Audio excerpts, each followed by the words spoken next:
The landscape of agentic AI governance is defined by a critical trust race.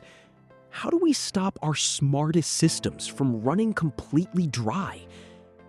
Today, we face a 40% failure forecast from Gartner and McKinsey for autonomous software helpers, which we call agentic artificial intelligence, alongside the official Model Context Protocol, or MCP, roadmap, and database-protecting privileged access management, or PAM, controls.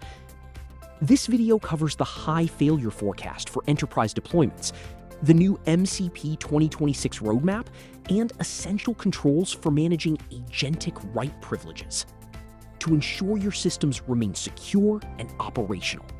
Why do we assume that letting our smartest autonomous systems run completely free is the fastest way to succeed?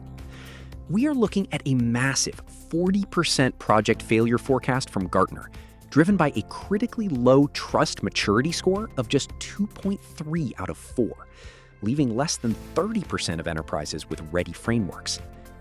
In our drought-strained water grid, we might assume that a smart valve, which automatically opens whenever a localized pipe feels dry, is the ultimate solution to our water distribution crisis. Unlimited valve autonomy actually drains the reservoir.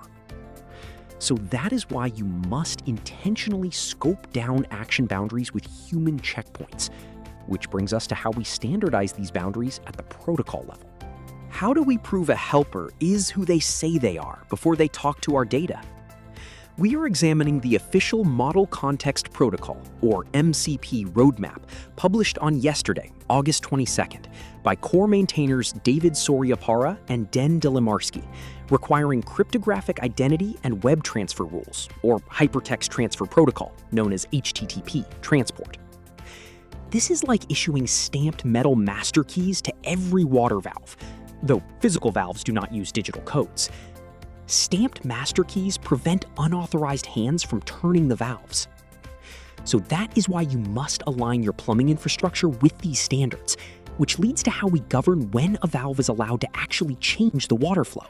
How do we stop automated tools from accidentally contaminating our entire data supply?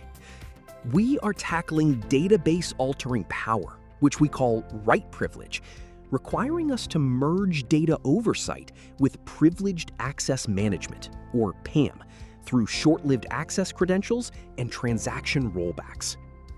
In our drought-strained grid, we must separate valves that simply measure water level from high-risk valves that inject chemical treatments. Restricting chemical injection valves prevents permanent grid contamination. So that is why you must treat system mutation power as a privileged access risk, which raises the question of how leaders should execute these safety protocols across the entire organization. Who holds the ultimate kill switch during a system crisis? We apply mandates for the Chief Data Officer, or CDO, and Chief Information Security Officer, known as CISO, to classify write authority as privileged access management, or PAM, and align with Model Context Protocol, or MCP. Last month, a team hesitated to pause a billing agent to protect revenue. We broke the deadlock by proving the agent lacked automated rollback rules, meaning one error would corrupt millions of rows, so we chose safety and cut access. Real-time financial risks demand strict human vetoes, so that is why you must enforce catalog provenance today, leaving us with the harder, unanswered question of how we will ever govern agents when they begin to autonomously write their own rules. Transform your agentic AI strategy by staying informed. Subscribe to @LazyAnalyst for daily briefings, governance frameworks, and deep dives into the latest tooling for secure autonomous systems.